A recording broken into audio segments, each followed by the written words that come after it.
down to this moment for Super Bowl 42. That day, we were the underdogs. It was a game many thought was over before we even played. Unless the Giants can come back here, the undefeated Patriots are poised to make Super Bowl history.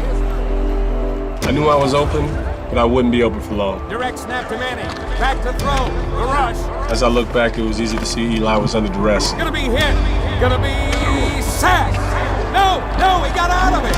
Unbelievable. And he fires it off.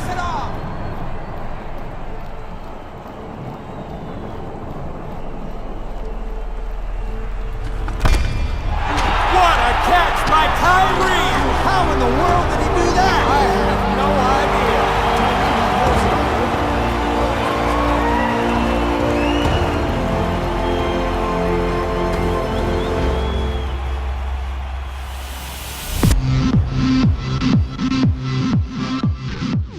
The New York Giants drafted me in the 6th round of the 2003 draft, and it was everything that I was looking for. You know, I had some tremendous challenges through college, and getting the field, getting the recognition, and now I felt like, you know, this is finally it. So it was about that. It was about that glory for me as a rookie, and I just enjoyed every moment of it.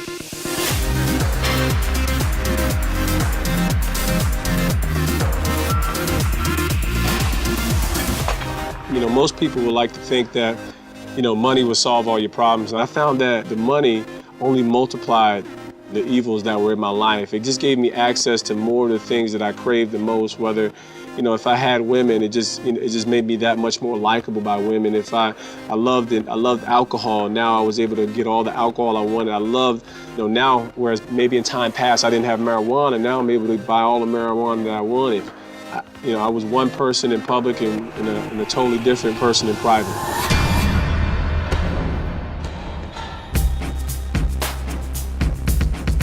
My struggles with alcohol were a lot more than just having a good time and getting wasted and laughing away. I was totally, you know, just inebriated to the point where I couldn't keep my composure. There were times where my blackouts, you know, led me to places where I woke up the next day and naked in a bed and not knowing, you know, what happened the night before. You know, I smoked weed every single day throughout my rookie year, and I began to not just smoke the weed, I began to sell the weed. I'll never forget those sirens in my rearview mirror, the sound and how my heart dropped in that very moment. You know, being asked to get out that car and them searching the car and pulling out that half a pound of marijuana. And it was a deflating moment in my life. For the first time, you know, as I was being pulled into that Fort Lee jail cell, I realized that I was broken. You know, I was broken and there was no one to look at other than myself.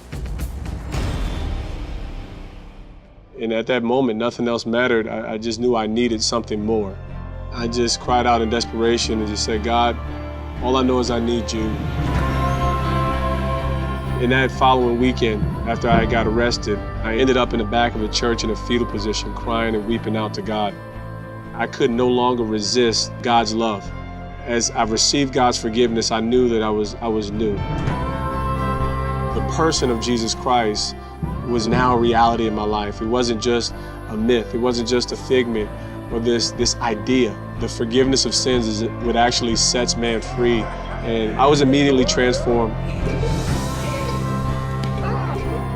I knew that I experienced a love that had changed my life forever, and I knew there was never going to be any looking back for me.